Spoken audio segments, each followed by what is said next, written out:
بسم اللہ الرحمن الرحیم۔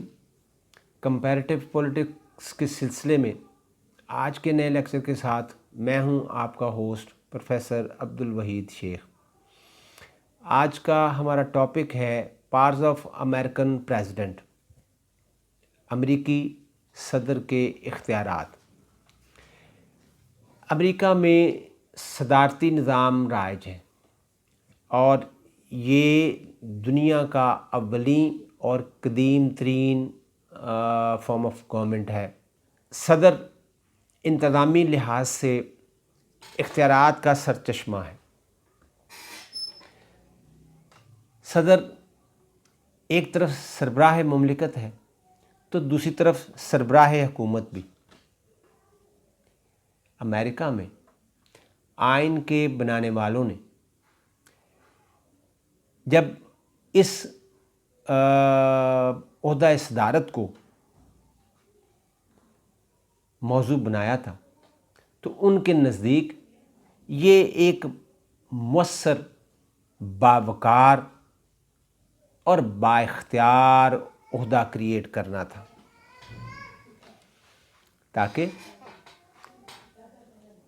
ملک میں قومی یکجہتی، اتحاد اور سیاسی استحکام پیدا ہو سکے، کیونکہ وہ ابتدا میں جو نیم وفاق قائم ہوا تھا اور اس کے نتیجے میں جو ایک کمزور پولیٹیکل سٹرکچر قائم ہوا تھا،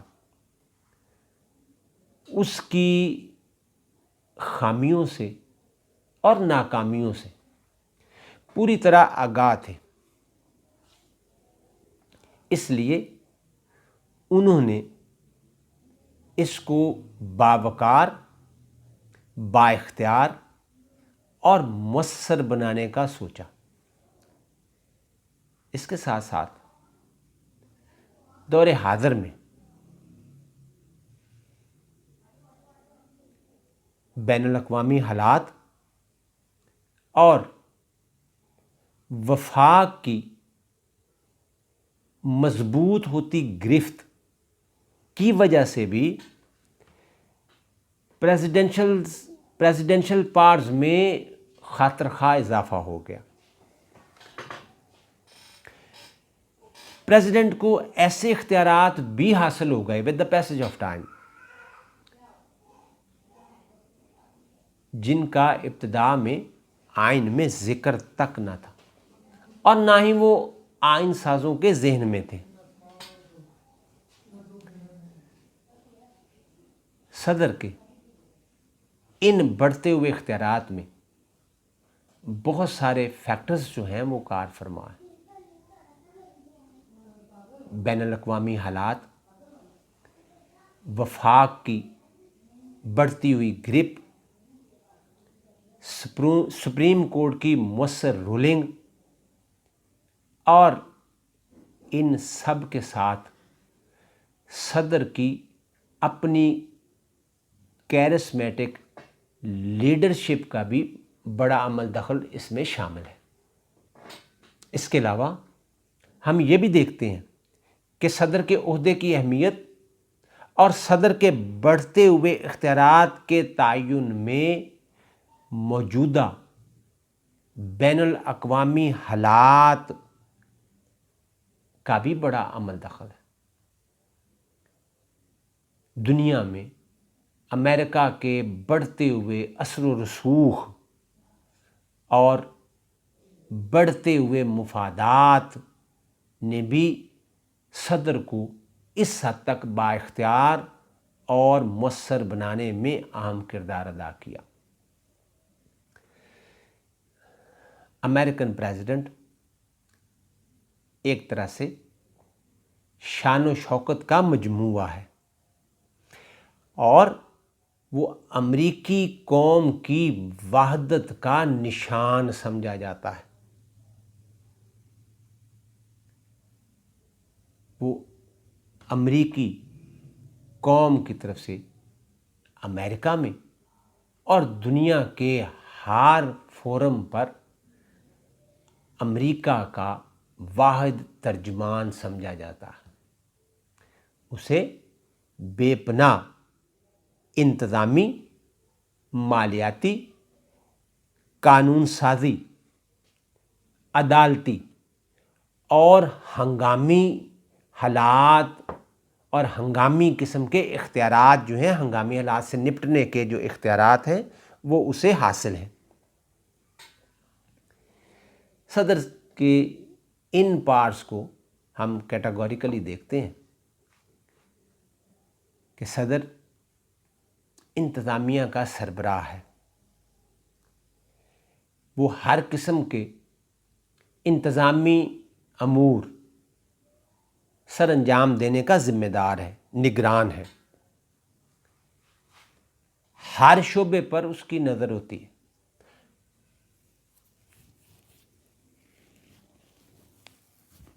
ہر شعبے کی وہ نگرانی کرتا ہے.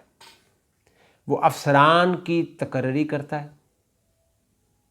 اور اس سلسلے میں وہ سینٹ سے منظوری حاصل کرتا ہے. اب میں یہاں ایک بات کی وضاحت کرتا چلوں، یہ ایک روٹین میں یہ بات چلنی ہے کہ صدر جو بھی کام کرتا ہے اس کی اسے منظوری لینی ہے سینٹ سے اور توثیق بھی کروانی ہے. تو یہ ساتھ ساتھ چلے گا کہ جو بھی ذمہ داریاں سر انجام دیتا ہے اور جو پارٹس وہ ایکسرسائز کرتا ہے، اس سلسلے میں اسے ہر قدم پر سینٹ سے توثیق کی ضرورت ہوتی ہے. ہر قسم کے ہر شعبے میں ہر قسم کی انتظامی ذمہ داری سر انجام دیتا ہے اور ہر شعبے کی وہ نگرانی کرتا ہے، ان پر نظر رکھتا ہے، افسران کی تقرریاں کرتا ہے اور اس سلسلے میں اسے سینٹ سے توثیق کی ضرورت ہوتی ہے.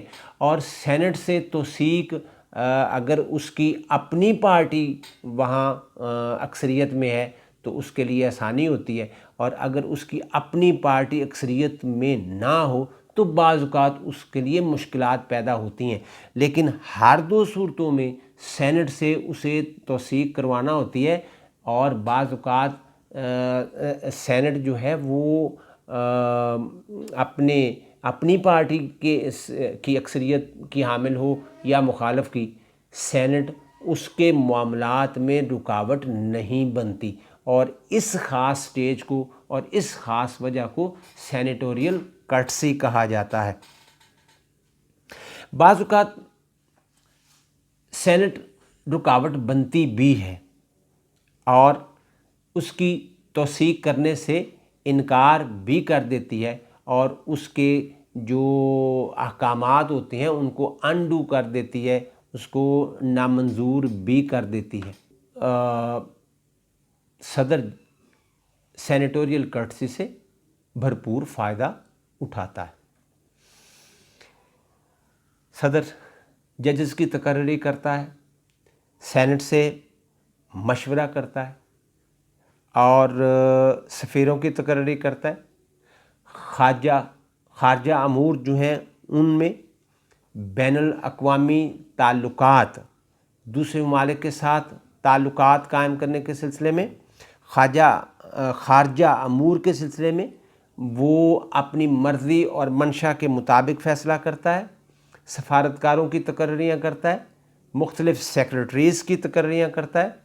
دنیا کے حالات میں بڑی تیزی سے جو تبدیلیاں چینجز وقوع پذیر ہوتی ہیں وہ ان کے لیے مؤثر اقدامات کرتا ہے، امریکی مفادات کی نگہبانی کرتا ہے، امریکی مفادات کی ترجمانی کرتا ہے. اور اس سلسلے میں اسے اگرچہ بے پناہ اختیارات حاصل ہیں، وہ اپنی مرضی اور ویل سے یہ کام کرتا ہے، لیکن اس سلسلے میں اسے سینٹ سے مشورہ، منظوری اور توثیق کروانا پڑتی ہے. یہ اس کی مجبوری ہے. وہ آئینی اعتبار سے اس بات کا پابند ہے کہ وہ بیفور ٹائم سینٹ سے مشورہ کرے اور بعض اوقات ہنگامی صورتحال میں وہ کچھ سٹیپس لے لیتا ہے اور اس کے بعد سینٹ کو آگاہ کرتا ہے اور اس سے توثیق لیتا ہے۔ بعض اوقات سینٹ جو ہے اس کو منظوری دے دیتی ہے، جس کو میں نے سینیٹوریل کٹسی کے نام سے آپ کے سامنے رکھا، اور بعض اوقات انکار بھی کر دیتی ہے، لیکن ایسے چانسز نسبتاً کم ہوتے ہیں کہ سینٹ اس کے سامنے کھڑی ہو جائے یا رکاوٹ کھڑی کرے۔ بہرحال سینٹ کا بھی اختیار ہے، وہ کر سکتی ہے۔ اس کے علاوہ جہاں وہ انتظامی افسروں کی سیکرٹریز کی تقرریاں کرتا ہے، وہاں ان افسران کو وہ سسپینڈ بھی کر سکتا ہے اور انہیں ٹرمینیٹ بھی کرنے کا اختیار اسے حاصل ہے۔ وہ جن افسران کی تقرری یا ان کو لینے کا مجاز ہے، وہاں وہ اس بات کا بھی مجاز ہے کہ وہ ان کو سسپینڈ کرے یا ٹرمینیٹ کرے۔ بعض اوقات یہ بات تو واضح ہے کہ امریکی صدر بے پناہ مصروفیات اس کی ہوتی ہیں، اور جو تقرری کے اختیارات ہیں جو صدر استعمال کرتا ہے اور سینٹ سے توثیق کرواتا ہے، تو بعض اوقات اپنی بے پناہ مصروفیات کی وجہ سے یہ اختیارات وہ سینٹ کو بھی منتقل کر دیتا ہے، اور سینٹ جو ہے وہ مختلف محکموں میں اس کے بہاف پر اپوائنٹمنٹس کرتی ہے۔ تو اس طرح سے یہ ایک کولیبوریشن ہے، ایک کوآرڈینیشن ہے جو صدر اور سینٹ کے درمیان چلتا رہتا ہے۔ اس کے علاوہ ہم فارن پالیسی کے حوالے سے دیکھتے ہیں کہ فارن پالیسی کے بنانے میں اور جو فارن افیئرز ہوتے ہیں ان کے معاملے میں صدر کو بہت زیادہ اختیارات حاصل ہیں۔ بین الاقوامی معاملات میں امریکی صدر جو ہے وہ اپنی قوم کا واحد نمائندہ اور ترجمان سمجھا جاتا ہے۔ اس سلسلے میں اسے وسیع اختیارات حاصل ہوتے ہیں، اگرچہ یہ اس کا دستوری اور بنیادی حق ہے، اختیار ہے کہ وہ بڑھتی ہوئی امریکہ کی بڑھتی ہوئی قوت، اس کے بڑھتے ہوئے مفادات کی نگہداشت کرے، نگہبانی کرے اور اس کی ترجمانی بھی کرے۔ لیکن اس کے ساتھ ساتھ ہم یہ بھی دیکھتے ہیں کہ جو امریکی مفادات ہیں وہ جس رفتار سے دنیا میں پھیلے ہوئے ہیں، تو ان میں خاطر خواہ اضافہ ہی ہوا ہے، دن بدن ان میں اضافہ بھی ہوا ہے، اور اس میں ضرورت ہے کہ ان مفادات کو تحفظ دیا جائے، ان کی بہترین ترجمانی کی جائے اور ان کی بہترین نگہبانی کی جائے۔ 1789 میں جیفرسن نے یہ بات کہی کہ مجھے امید ہے کہ امریکہ یورپی سیاست اور جنگوں سے اپنے آپ کو الگ رکھے گا اور دوسروں کے معاملات میں مداخلت نہیں کرے گا، بلکہ یہ کہنا چاہیے کہ وہ دوسروں کے معاملات میں مداخلت کیے بغیر اپنی ضروریات کو پورا کرے گا۔ یہ 1789 میں جیفرسن یہ بات کہہ رہا ہے، لیکن جلد ہی امریکہ اس پالیسی سے باہر آ گیا، باز آ گیا، اور وہ اس پر قائم نہ رکھ سکا اور اسے بالآخر یہ پالیسی ترک کرنا پڑی۔ آج کے حالات میں اگر دیکھیں تو ہمیں امریکہ پوری دنیا کے معاملات میں نظر آتا ہے، مختلف جنگوں میں اس کا کردار نظر آتا ہے، اور اگر یہ کہا جائے تو شاید درست ہوگا کہ اب اس کا کردار جو ہے وہ بین الاقوامی چوکیدار کا نہیں رہا، بلکہ اب اس کا کردار جو ہے وہ بین الاقوامی تھانے دار کے طور پر آگے بڑھا ہے۔ مثلا اس کا جو اس کے مفادات ہیں یا اس کا جو کردار ہے وہ کیسے پھیلا ہوا ہے، وہ ہمیں ویتنام میں بھی نظر آتا ہے، وہ ہمیں کوریا کی جنگ میں بھی نظر آتا ہے، وہ ہمیں افغانستان اور عراق میں بھی نظر آتا ہے، وہ عرب اسرائیل کانفلکٹ میں بھی نظر آتا ہے۔ وہ ہمیں روس اور چائنا کے معاملات میں بھی نظر آتا ہے، یعنی ہر جگہ اس کی موجودگی جو ہے وہ کسی نہ کسی حوالے سے ڈائریکٹلی یا انڈائریکٹلی وہ ان بین الاقوامی معاملات میں اور ان انٹرنیشنل کانفلکٹس میں وہ اس کی موجودگی ہمیں نظر آتی ہے، اور نہ صرف نظر آتی ہے بلکہ ہر جگہ اس کی تھانے داری بھی ہمیں دکھائی دیتی ہے۔ صدر نئی ریاستوں کو تسلیم بھی کرتا ہے، یہ اس کا اختیار ہے اور یہ اس کی ذمہ داری ہے، لیکن اس کے لیے اسے سینٹ سے منظوری بھی لینا پڑتی ہے۔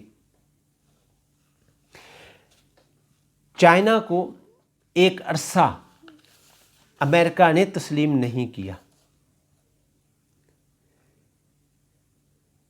کمیونسٹ انقلاب کے 6 سال بعد، یعنی روس کو 1923 میں، 1917 کے بعد 1923 یعنی اس کے انقلاب کے 6 سال بعد جا کر اس کو تسلیم کیا۔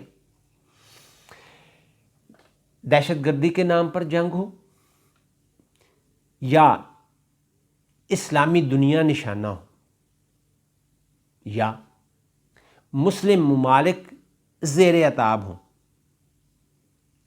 ہر جگہ ہمیں امریکن رول اور امریکہ کی تھانے داری نظر آتی ہے۔ اس میں ایک بڑا عمل دخل جو ہے وہ امریکی صدر کے اختیارات کا بھی ہے۔ 1926 کے سپریم کورٹ کے فیصلے کے مطابق صدر امریکی خارجہ پالیسی متعین اور مزین کرنے میں قوم کا واحد ترجمان ہے۔ تو یہ 1926 میں ورڈکشن ہے، رولنگ ہے سپریم کورٹ کی، اور سپریم کورٹ نے ان 2 شعبوں میں ہمیشہ جو ہے وہ ایک طرح سے ایج دی ہے، پریزیڈنٹ کو بااختیار مؤثر بنانے میں اور وفاق کو زیادہ پاورفل بنانے میں۔ تو یہ سپریم کورٹ کی طرف سے ہمیشہ ان 2 شعبوں میں ایج رہا ہے، تو یہ بھی اسی سلسلے کی کڑی ہے۔ اس کے علاوہ ہم یہ بھی دیکھتے ہیں کہ بین الاقوامی معاہدات امریکی صدر جو ہے اس کا ایک اختیار، کلی اختیار مانا جاتا ہے۔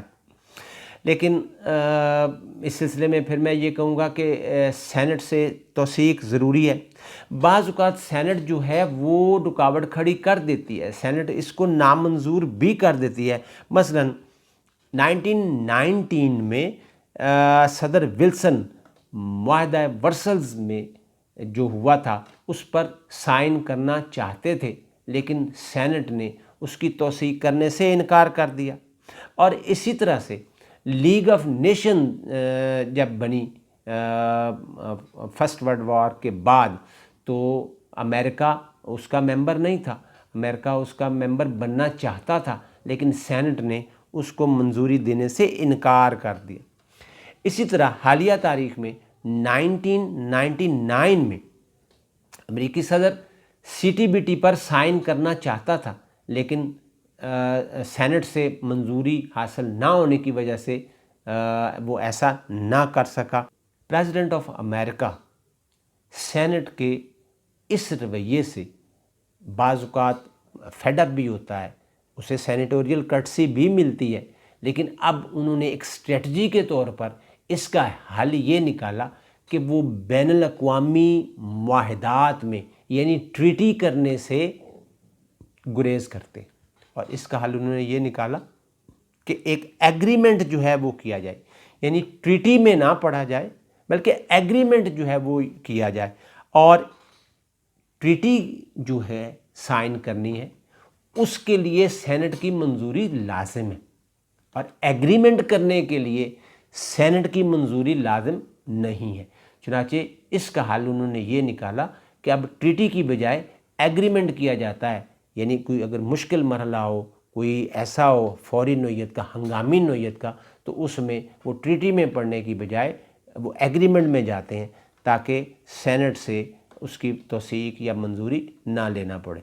اس کے علاوہ دفاعی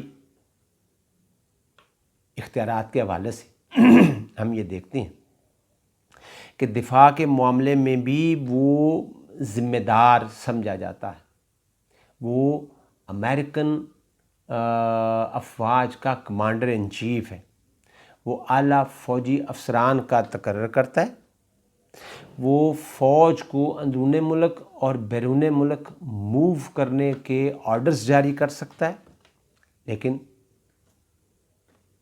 روٹین کے مطابق سینٹ سے توثیق ضروری ہے۔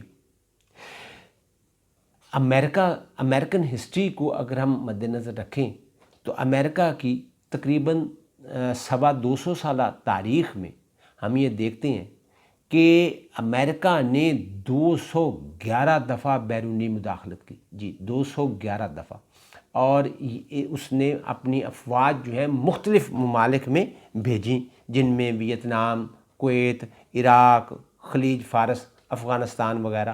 تو یہ وہ ممالک ہیں جہاں امریکی افواج گئیں، وہاں جا کر انہوں نے جنگ کی یا تھانے داری کی غرض سے وہ گئیں۔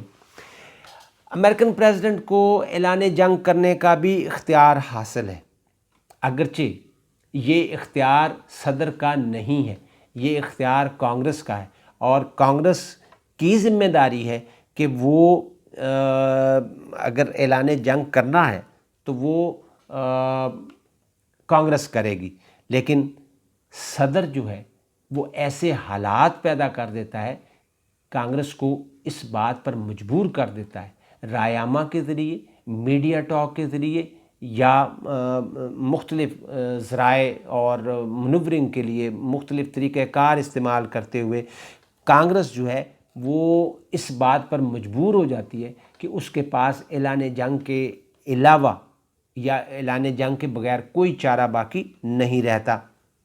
مثلا 1991 میں عراق کا تنازع ہوا کویت کے ساتھ، تو اس نے کویت پر قبضہ کر لیا، اور اب کانگریس جو ہے وہ اس کی اجازت نہیں دے رہی تھی، یا کانگریس خاموش تھی ابھی، لیکن یہ اس نے پریمپٹیو اس کو دیکھ لیا کہ یہ کانگریس کی طرف سے ایک طرح سے ریاکشن ہو سکتا ہے، تو اس نے جو بش سینئر تھا اس وقت، تو اس نے ایسے حالات پیدا ہوئے کہ بالآخر کانگریس کو اس کی بات ماننا پڑی اور کانگریس کو اعلان کرنا پڑا، حالانکہ اس وقت سینٹ میں اس کی مخالف پارٹی کی اکثریت تھی، لیکن ایسے حالات کریٹ کر دیے گئے کہ سینٹ کو صدر کی بات ماننے کے علاوہ اور کوئی چارہ نہیں تھا۔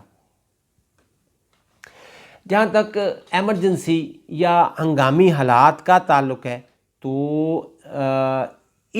اس طرح کے حالات میں بھی صدر کے اختیارات میں بہت زیادہ اضافہ ہوا، وہ ہر قسم کے فیصلے کرنے کا اختیار رکھتا ہے۔ مثلا سیکنڈ ورلڈ وار میں جب جاپان نے پرل ہاربر پر حملہ کیا تو یہ ایک طرح سے امریکن سلامتی پر ایک بہت بڑا حملہ اس کو سمجھا گیا، اور اس کا جواب دینا باقی تھا۔ تو کانگریس نے صدر کو ان ہنگامی حالات سے نپٹنے کے لیے تمام اختیارات اس کو تفویض کر دیے، اس کو با اختیار کر دیا کہ وہ اپنی مرضی سے جو چاہے مرضی فیصلہ لے سکتا ہے۔ تو یہ تمام چیزیں جو ہیں ایک طرح سے ہم یہ دیکھتے ہیں کہ یہ صدر کی ایڈمنسٹریٹو پاورز تھیں، اور اس کے تحت ہم یہ دیکھتے ہیں کہ وہ دنیا کے تمام جمہوری جو ممالک ہیں ان میں ایک طاقتور ترین صدر ہے جو ان تمام خوبیوں سے مزین ہے، اور ان تمام اختیارات کو استعمال کرنے کا مجاز سمجھا جاتا ہے، یعنی انتہائی powerful president of the world ہم یہ کہہ سکتے ہیں۔ اس کے علاوہ ہم دوسری طرف آتے ہیں کہ اس کو قانون سازی کے اختیارات بھی حاصل ہیں، لیجسلیشن جو ہے وہ کس طرح سے کرتا ہے یا کرواتا ہے یا اس پر اثر انداز ہوتا ہے، نو ڈاؤٹ لیجسلیشن جو ہے وہ صرف اور صرف کانگریس کا حق ہے اور وہ کرتی ہے. کانگریس جو قانون منظور کرتی ہے اس کی آخری منظوری جو ہے وہ صدر نے دینا ہوتی ہے. اور امریکہ میں یہ اصول بھی رائج ہے کہ وہاں سیپریشن آف پاور ہے، انتظامیہ اور مقننہ الگ الگ ہے. لیکن اس کے باوجود اگرچہ اس کا کام جو ہے کانگریس کا لیجسلیشن کرنا ہے، یہ اس کی ذمہ داری ہے، یہ اس کا حق ہے، لیکن American president separation of power کے تحت اگرچہ الگ تھلگ ایک مقام رکھتا ہے، لیکن ہم ڈائریکٹلی یا انڈائریکٹلی دیکھتے ہیں کہ اس کو لیجسلیشن میں بھی وسیع اختیارات حاصل ہیں اور اس کا بڑا اچھا خاصا عمل دخل اس میں ہمیں نظر آتا ہے. کانگریس کا اجلاس طلب کرنا یا اسے ملتوی کرنا، برخاست کرنا، یہ صدر کا اختیار نہیں ہے، مگر صدر جو ہے وہ ہنگامی اجلاس طلب کر سکتا ہے، خصوصی اجلاس بلا سکتا ہے. اور یہ اجلاس جو صدر کی طرف سے بلائے جاتے ہیں کسی بھی معاملے میں یا ہنگامی صورتحال سے نپٹنے کے لیے، اس پر وہ اجلاس جو ہیں وہ طویل عرصہ تک چلتے ہیں، لمبا عرصہ تک چلتے ہیں. بعض اوقات یہ ضروری نہیں ہے، لیکن بعض اوقات صدر ان اجلاسوں سے خطاب بھی کرتا ہے، یا کانگریس کا جو عام اجلاس ہو رہا ہو ہاؤس آف ریپرزینٹیٹیوز کا یا سینٹ کا یا مشترکہ، تو اس سے صدر جو ہے وہ خطاب کر سکتا ہے. جارج واشنگٹن، ایڈمز، آئزنہاور، ولسن قانون سازی کے سلسلے میں خصوصی پیغامات جو تھے وہ کانگریس کو بھیجتے تھے، قانون بنانے یا نہ بنانے کی سفارش بھی کرتے تھے. اگرچہ وہ ان پیغامات کو یا ریکمینڈیشنز کو ماننے کی پابند نہیں ہے، وہ مان لے تو اچھی بات ہے، نہ مانے تو وہ پابند نہیں ہے کہ صدر جو میسیجنگ اس کو کر رہا ہے یا اپنی طرف سے کوئی قانون بنانے کی طرف ان کو مائل کر رہا ہے تو وہ پابند نہیں ہے. لیکن صدر جو ہے وہ اگر ایسی صورت کو دیکھتا ہے کہ کانگریس اس کے ساتھ کوآپریٹ نہیں کر رہی تو پھر وہ میڈیا کے ذریعے اس پر اثر انداز ہونے کی کوشش کرتا ہے، وہ رائے کریٹ کرتا ہے اور ایسے حالات پیدا کر دیتا ہے کہ کانگریس اس کی بات ماننے پر مجبور ہو جاتی ہے. سیپریشن آف پاور کے تحت قانون سازی کے سلسلے میں جو سیکرٹریز ہیں، فیڈرل سیکرٹریز جن کو وفاقی وزیر ہم کہہ سکتے ہیں، وہ کانگریس کے اجلاس میں نہیں جاتے، وہ مسودات تیار نہیں کرتے، وہ وہاں بحث و تمہیز میں حصہ نہیں لیتے، وہ منورنگ نہیں کرتے، وہ وہاں جاتے ہی نہیں ہیں، ووٹنگ میں حصہ نہیں لے سکتے. لیکن اس کے باوجود ہم یہ دیکھتے ہیں کہ صدر کی طرف سے بعض اوقات انٹرفیرنس ہوتی ہے، صدر ان معاملات پر اثر انداز ہوتا ہے. کانگریس میں تمام بلز جو ہیں وہ نجی حیثیت میں پیش کیے جاتے ہیں، مگر صدر یا اس کی ایڈمنسٹریشن جو ہے وہ اس میں مداخلت کرتی ہے. صدر ان میں مداخلت کرتا ہے ان کے معاملات میں اپنی پارٹی کے ذریعے، اور اپنی پارٹی ممبران کے ذریعے وہ ان تک اپنا پیغام پہنچاتا ہے یا ان کے ذریعے بل جو ہے موو کرواتا ہے. اپنے حامی ارکان یا اس کی پارٹی کے جو ارکان ہوتے ہیں وہ ان کی رہنمائی کرتا ہے اور ان کو گائیڈ کرتا ہے اس سلسلے میں کہ اس قسم کی قانون سازی جو ہے وہ ہونی چاہیے. قانون سازی کے سلسلے میں جیسا کہ میں نے ابھی آپ سے گزارش کی تھی کہ صدر کو اختیارات اس طرح سے حاصل ہے کہ کانگریس جو قانون بناتی ہے اس کی آخری منظوری جو ہے وہ صدر نے ہی دینا ہوتی. تو اگر صدر یہ دیکھتا ہے کہ کانگریس اس کے ساتھ تعاون نہیں کر رہی تو الٹیمیٹلی کانگریس جو لیجسلیشن کر کے پریزیڈنٹ کو بھیج رہی ہے اس کی حتمی منظوری فائنل جو ہے وہ تو پریزیڈنٹ نہیں کرنا ہے. تو پریزیڈنٹ جو ہے وہ اس سلسلے میں بھی اس کے پاس ایک اختیار ہوتا ہے، وہ اس بل کو ریجیکٹ کر دیتا ہے اور اس پر اعتراضات لگا کر واپس بھیج دیتا ہے. صدر کے پاس 10 ورکنگ ڈیز ہوتے ہیں جن میں صدر نے منظوری دینا ہوتی ہے. اگر وہ 10 دن کے اندر اس بل پر اعتراض لگا کر واپس بھیج دے اور اس اعتراض شدہ بل کو اگر دونوں ایوان پھر 2/3 میجورٹی سے منظور کر لیں تو پھر صدر اس کو منظوری دینے کا پابند ہے. صدر جو اعتراض لگا کر واپس بھیجتا ہے اس کو صدر کی ویٹو پار کہتے ہیں. تو صدر اس طرح سے اپنی اس پار کا استعمال بھی کرتا ہے.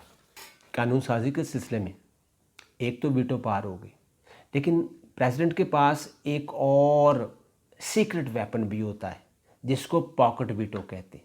یہ ایک خطرناک قسم کا ویپن ہوتا ہے جو صدر کے پاس اختیار کے طور پر ہوتا ہے اور صدر اس کو بعض اوقات استعمال کرتا ہے. اس کا طریقہ کار جو ہے وہ بڑا دلچسپ ہے کہ جب کانگریس کسی بل کو فائنل کر کے حتمی منظوری کے لیے صدر کے پاس بھیجتی ہے تو صدر 10 ورکنگ ڈیز کے اندر اس کو سائن کرنے کا پابند ہوتا ہے. اگر تو وہ اس پر اعتراض لگا کر اس کو واپس بھیج دے، جیسا کہ میں نے ابھی پیچھے آپ کو بتایا کہ وہ تو صدر کا ویٹو پار ہوتی ہے. اور اگر صدر کے پاس جو بل آیا اور اس دوران کانگریس کا اجلاس جو ہے وہ بھی ختم ہونے کی طرف آ رہا ہے اور 10 دن سے پہلے اگر کانگریس کا اجلاس ختم ہو گیا ہے اور 10 دن وہ ختم نہیں ہوئے تو صدر نے وہ بل روکا ہوا ہے اور وہ بل روکنا بھی چاہتا ہے، اس کو واپس بھی نہیں کرنا چاہتا. اس دوران کانگریس کا اجلاس ختم ہو گیا ہے اور صدر نے بل وہ واپس نہیں بھیجا تو آپ یہی سمجھیں کہ صدر نے اس کو پاکٹ ویٹو کر دیا. اب بل جو ہے وہ اپنی موت آپ مارا گیا ہے. اب وہ بل اس کو کبھی دوبارہ وہ کانگریس میں نہیں آئے گا اور نہ ہی اس پر دوبارہ کبھی بحث ہوگی. صدر کا یہ جو ویٹو کا اختیار ہے، صدر کی یہ ویٹو پار جو ہے وہ سینٹ کی 2/3 میجورٹی یعنی 66 ووٹس اور ہاؤس آف ریپرزینٹیو کے 289 یعنی 2/3 میجورٹی پر بھاری ثابت ہوتا ہے. تو یہ صدر اگر اعتراض لگا کر واپس بھیج دے تو وہ اس کی ویٹو پار ہے، اور اگر وہ اس کو انتظار کرے کانگریس کے سیشن کے ختم ہونے کا اور سیشن ختم ہو گیا اور اس نے اس کو بل کو روکا ہوا ہے تو پھر وہ صدر کی پاکٹ ویٹو پار کی نظر ہو گیا ہے. اب اس بل کا کوئی جو ہے وہ مستقبل نہیں ہے. 1981 تک تقریباً 2400 بلز جو ہیں وہ مسترد ہوئے، اس ویٹو کی نظر ہوئے، جن میں سے صرف 94 بل جو ہیں وہ دوبارہ 2/3 میجورٹی سے پاس ہو کر پھر صدر کے پاس آئے. اور اس طرح سے صرف فرینکلن روزویلٹ نے صرف 630 بل جو ہیں وہ ویٹو کیے.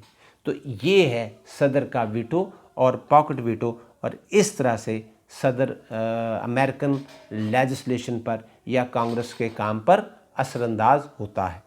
اس کے علاوہ ہم یہ دیکھتے ہیں، یہ تو مطلب ایک طرح سے رول آف بزنس ہو گیا جس طرح سے کانگریس اور صدر کے درمیان ہوتا ہے، لیکن اس کے ساتھ ساتھ صدر کے پاس اور بھی کچھ طریقے ہوتے ہیں جن کی مدد سے وہ کانگریس کی لیجسلیشن پر اثر انداز ہوتا ہے.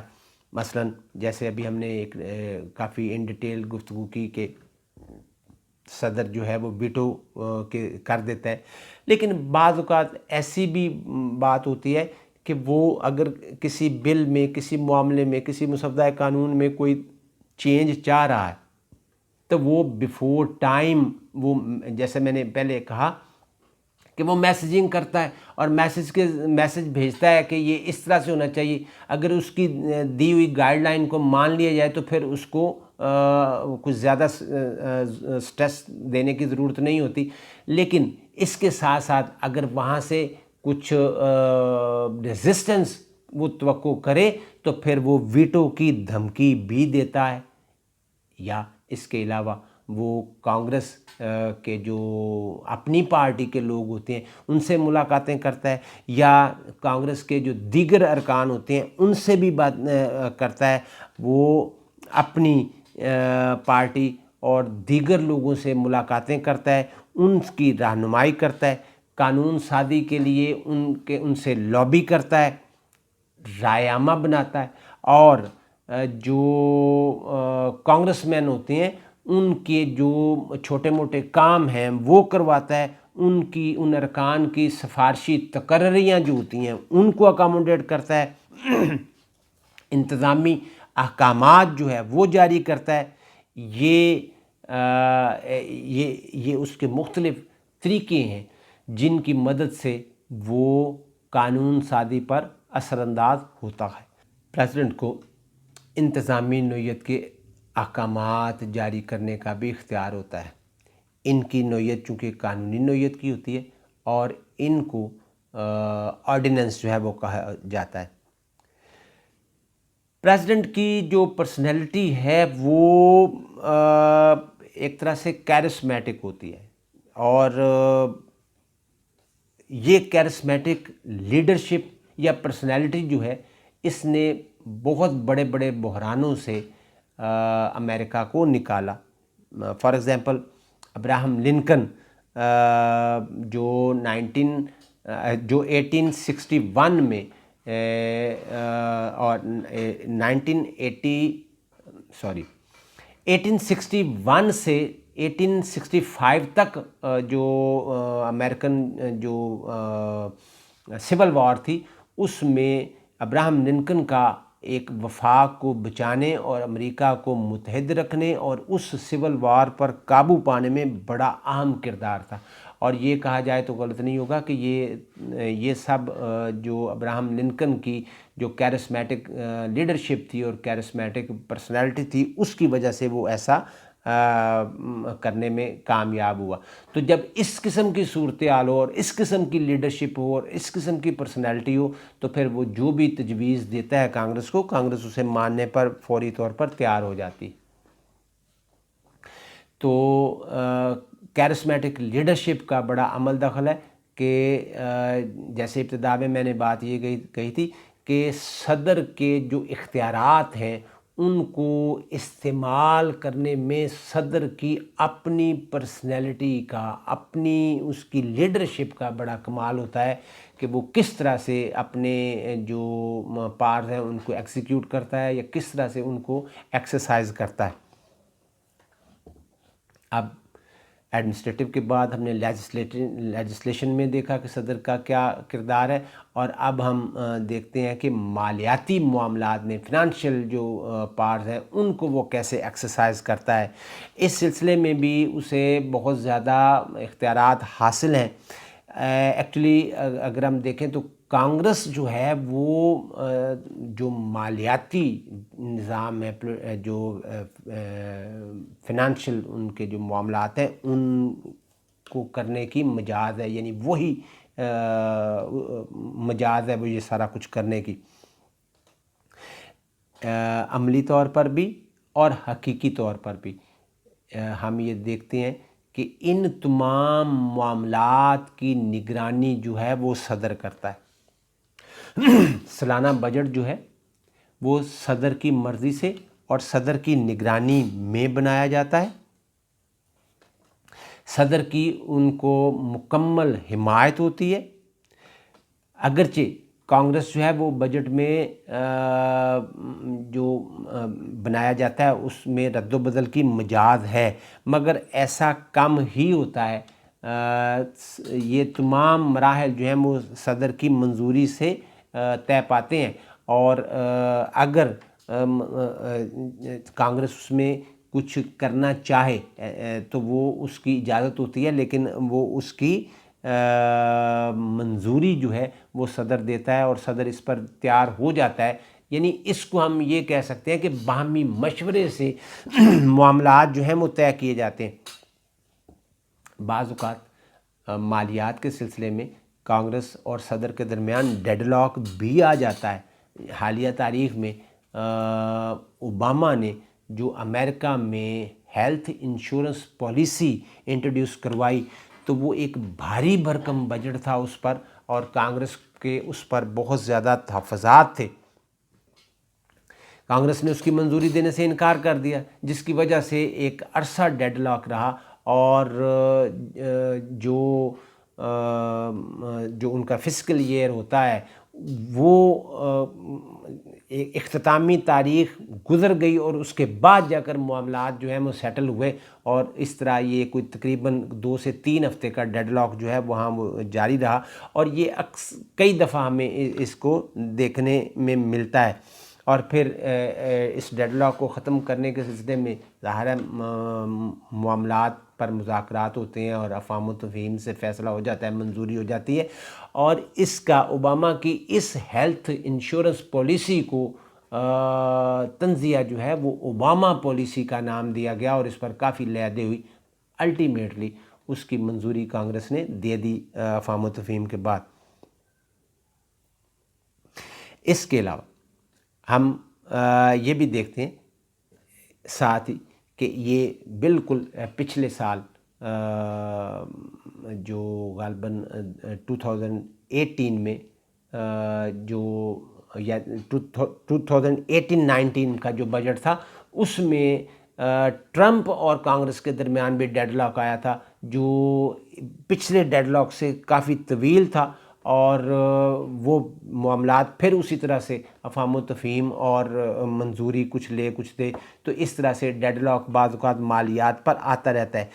1921 تک کانگریس جو تھی وہ مجاز تھی بجٹ بنانے کی، تیار کرنے کی، بنانے کی اور اس کی منظوری کی. لیکن اس کے بعد یہ کانگریس سے یہ اختیار جو ہے وہ ایک الگ شعبہ جو ہے وہ بنایا گیا، اور اس کا نام تھا بیورو آف بجٹ. اس میں اس کو بنایا جاتا اور یہ تمام کام صدر کی نگرانی میں ہوتا تھا. بیورو آف بجٹ جو ہے وہ بجٹ تیار کرتا، پورے سال کے جو اندازے تخمینے جو ہیں وہ لگائے جاتے، تمام شعبوں کے تمام اداروں کے معاملات کو دیکھا جاتا، اور پھر اس کو صدر کے یعنی پریزیڈنٹ کے بہاف پر کانگریس میں پیش کیا جاتا، اور اس طرح سے کانگریس جو ہے وہ اس میں بحث مباحثے کے بعد یعنی اس کی پھر منظوری جو ہے وہ دے دیتی. تو اس طرح سالانہ بجٹ جو ہے وہ منظور ہوتا.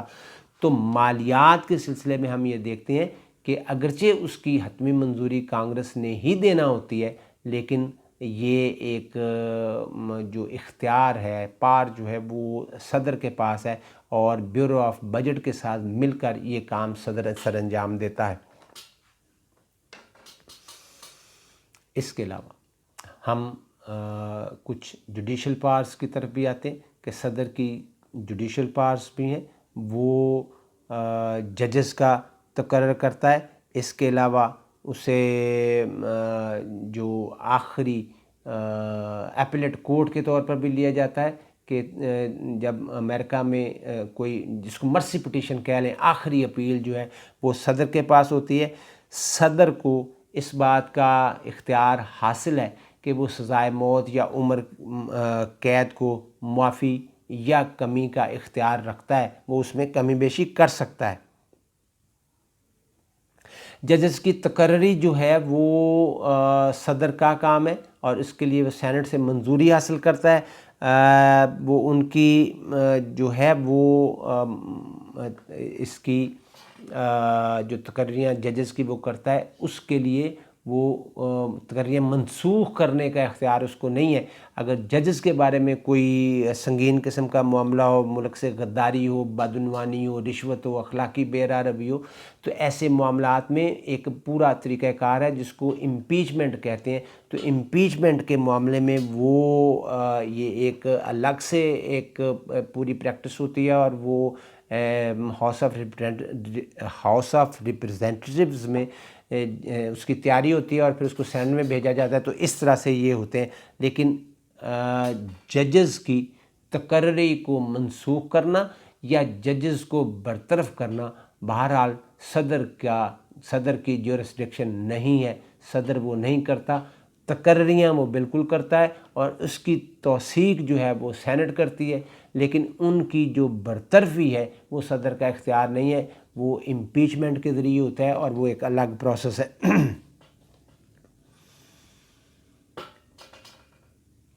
صدر امریکن پریزیڈنٹ جو ہے، ان تمام باتوں سے یہ ظاہر ہوتا ہے کہ اس کے جو اختیارات ہیں وہ بہت واضح ہیں، وہ بے پناہ اختیارات کا مالک ہے، دنیا کا طاقتور ترین شخص ہے. دنیا کے تمام جمہوری ممالک میں وہ ایک طاقتور اور با اختیار شخص ہے.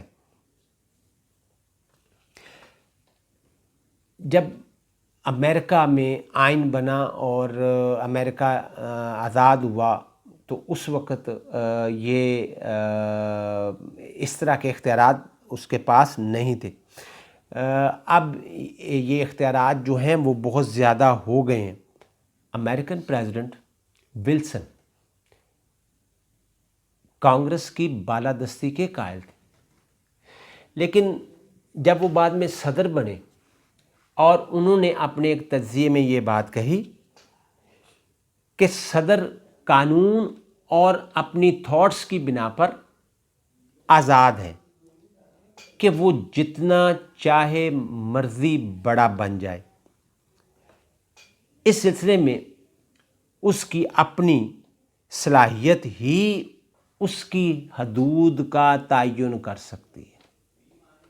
یعنی وہ اس بات کی طرف اشارہ کر رہے ہیں کہ قانون اور صدر کی جو اپنی تھاٹ ہے، اپنی تھنکنگ ہے، اس کی بنا پر وہ آزاد ہے کہ وہ کتنا آگے نکل کر اپنی کیرسمیٹک لیڈرشپ کی وجہ سے، اپنی کیرسمیٹک پرسنالٹی کی وجہ سے وہ کتنا آگے بڑھ کر کھیل سکتا ہے. اور صدر کا جو اس کی اپنی صلاحیتیں ہی اس کی حدود کا تعین کر سکتی ہیں. صدر کے یہ اختیارات اس کی ذاتی شخصیت کی بنا پر ہی سمجھے جاتے ہیں، مانے جاتے ہیں. امریکن ہسٹری میں بہت ہی زیادہ بااثر، باوقار، مؤثر پریزیڈنٹ گزرے ہیں جن کی لیڈرشپ بے داغ تھی، کیرسمیٹک تھی، جن کی پرسنالٹی کیرسمیٹک تھی. ان میں George Washington, Adams, Jefferson, Madison اور ابراہم لنکن شامل ہیں. یہ پریزیڈنٹ ایکچولی دانشور تھے، پڑھے لکھے، ایجوکیٹڈ تھے اور باوقار شخصیت کے مالک تھے. ان کے ادوار میں اس عہدہ صدارت کو ایک خاص پذیرائی ملی اور ان کی شخصیت نے اس عہدے کو چار چاند لگا دیے. امریکن پریزیڈنٹ ایک طرح سے برطانوی بادشاہ کی طرح ہے اور دوسری طرح سے وہ برطانوی وزیر اعظم کی طرح با اختیار ہمیں نظر آتا ہے. وہ امریکن پریزیڈنٹ ہے، وہ پارٹی قائد ہے اور وہ قومی قائد بھی ہے.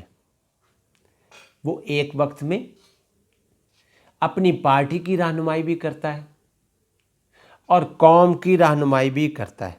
اس کے بارے میں اگر یہ کہا جائے تو غلط نہیں ہے کہ 20th سینچری میں اس کے اختیارات میں بے پناہ اضافہ ہوا. بلکہ یہ کہا جاتا ہے کہ 20th سینچری جو ہے وہ امریکن پریزیڈنٹ کی سینچری تھی جس نے اس کے اختیارات میں بے پناہ اضافہ کیا اور اس کے عہدہ صدارت کو یعنی پریزیڈنسی کو دوام بخشا، اس کو ایک نئی عزت اور احترام عطا کیا، اس کو خارجہ پالیسی کے سلسلے میں امریکہ کا واحد ترجمان قرار دیا، اور امریکہ کے بڑھتے ہوئے اثر و رسوخ، دنیا میں بڑھتے ہوئے اس کے اثر و رسوخ میں امریکن پریزیڈنٹ کا بڑا عمل دخل رہا۔ اور یہی وجہ ہے کہ آج جب وہ 21 سینچری میں داخل ہوئے تو وہ دنیا کی واحد سپر پاور ہے، اور بلا شرکت غیر آج بھی وہ سپر پاور ہے اور کوئی اس کے مقابلہ کرنے والا نہیں ہے۔ یہ ہے آج کا لیکچر۔ اپنا اور دوسروں کا خیال رکھیے گا۔ اللہ حافظ۔